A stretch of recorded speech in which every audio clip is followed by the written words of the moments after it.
നമസ്കാരം. നമ്മൾ ഭാരതീയർ ഉത്സവപ്രിയരാണല്ലോ. ഓണം ആഘോഷിക്കുന്നു, വിഷു ആഘോഷിക്കുന്നു, ജന്മാഷ്ടമി ആഘോഷിക്കുന്നു. ഇനിയിപ്പം ഈ സെപ്റ്റംബർ 22 മുതൽ ഒക്ടോബർ 2 വരെ നമ്മൾ നവരാത്രി ആഘോഷിക്കുന്നു. എന്താണ് ചേച്ചി നവരാത്രിയുടെ പ്രാധാന്യം?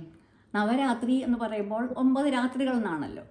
രാത്രി എന്ന് പറഞ്ഞാൽ രക്ഷിക്കുന്നതെന്നർത്ഥം.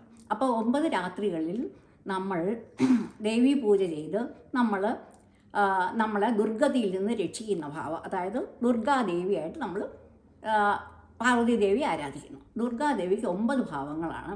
ഒന്നാമത്തേത് ശൈലപുത്രി, അതായത് ഹിമവാന്റെ പുത്രി, ബാല്യഭാവം. രണ്ടാമത്തേത് ബ്രഹ്മചാരിണി, അത് കൗമാരഭാവം, അധ്യയനം, വേദസ്വരൂപിണി ഭാവം. മൂന്നാമത് ചന്ദ്രഖണ്ഡ, ശിവപത്നി ഭാവം, സൗന്ദര്യമൂർത്തിയാണ്. നാലാമത് കൂഷ്മാണ്ഡ, പ്രപഞ്ചത്തെ ഗർഭത്തിൽ ധരിച്ചവൾ, അത് സഹനശക്തിയാണ് സൂചിപ്പിക്കുന്നത്. അഞ്ചാമത് സ്കന്ദമാത, അത് മാതൃഭാവമാണ്. അത് സുബ്രഹ്മണ്യൻ്റെ മാതാവായിട്ട്, സുബ്രഹ്മണ്യനെ മടിയിലിരുത്തിയ പാർവതിയെയാണ് അത് ആരാധിക്കുന്നത്. അത് അതിജീവിക്കാനുള്ള കഴിവാണ്.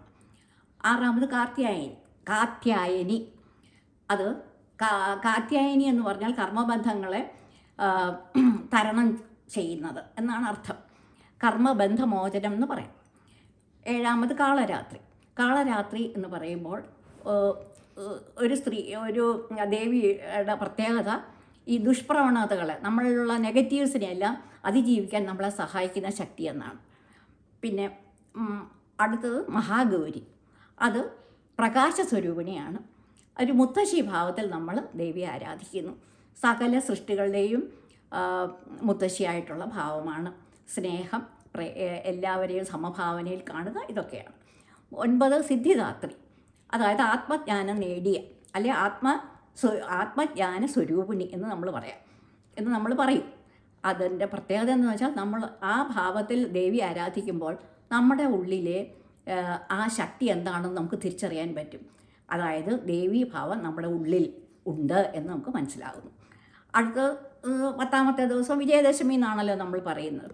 അവിടെ ആ ദിവസം നമ്മൾ ലളിതാ പരമേശ്വരിയായിട്ടാണ് നമ്മൾ ആരാധിക്കുന്നത് ദേവിയെ. അപ്പോൾ പക്ഷേ ഈ 9ൻ്റെ മഹാത്മ്യം എന്താണ്? നമ്മുടെ സനാതന ധർമ്മപ്രകാരം 9 ഒരു മാഹാത്മ്യമുള്ള ഒരു സംഖ്യയാണ്. 9 നവഗ്രഹങ്ങൾ, നവധാന്യങ്ങൾ, പിന്നെ അതുപോലെ തന്നെ നമ്മുടെ ബ്രഹ്മാവിനെ സൂചിപ്പിക്കുന്ന സംഖ്യയാണ്. അത് നമ്മുടെ സൃഷ്ടികർത്താവാണല്ലോ ബ്രഹ്മാവ്. അതുപോലെ ഒരു കുഞ്ഞിനെ ഗർഭം ധരിച്ച് 9 മാസം ആകുമ്പോഴാണ് ആ കുഞ്ഞ് ജനിക്കുന്നത്. അതും ഒരു പൂർണ്ണതയെ സൂചിപ്പിക്കുന്നു. അപ്പോൾ 9ന് സനാതന ധർമ്മപ്രകാരം വളരെയധികം പ്രാധാന്യമുണ്ട്. ഈ 9 ദിവസം തുടർച്ചയായി ദേവി ആരാധന ചെയ്യുന്നത് എന്തിനാണ് ചേച്ചി? ഈ 9 ദിവസം തുടർച്ചയായി ചെയ്യുന്നതിൻ്റെ പ്രത്യേകത എന്ന് പറയുമ്പോൾ അത്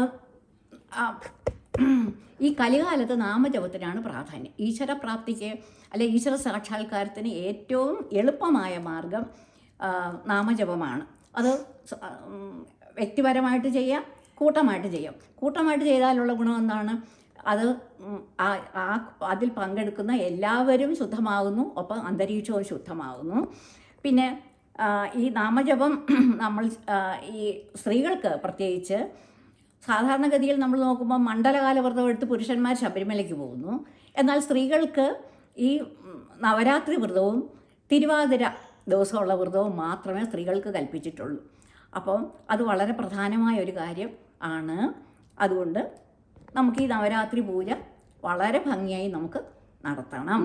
അതിനു വേണ്ടി നമ്മൾ നമ്മുടെ സിദ്ധിവിനായക ക്ഷേത്രത്തിലും NQHCയിലും നമ്മുടെ ഭവനങ്ങളിലും ദേവി ആരാധന നടത്തുകയും ദേവിയിൽ വിശ്വസിച്ചുകൊണ്ട് നമ്മൾ പ്രാർത്ഥിക്കുകയും ചെയ്യണം. അത് നമ്മുടെ കുടുംബ ഐശ്വര്യത്തിനും നമ്മുടെ നാടിൻ്റെ ഐശ്വര്യത്തിനും വളരെയധികം സഹായിക്കും. അതുകൊണ്ട് എല്ലാവരും ഇത് ചെവിക്കൊള്ളണമെന്ന് എൻ്റെ ഒരു അഭ്യർത്ഥന. നമസ്കാരം.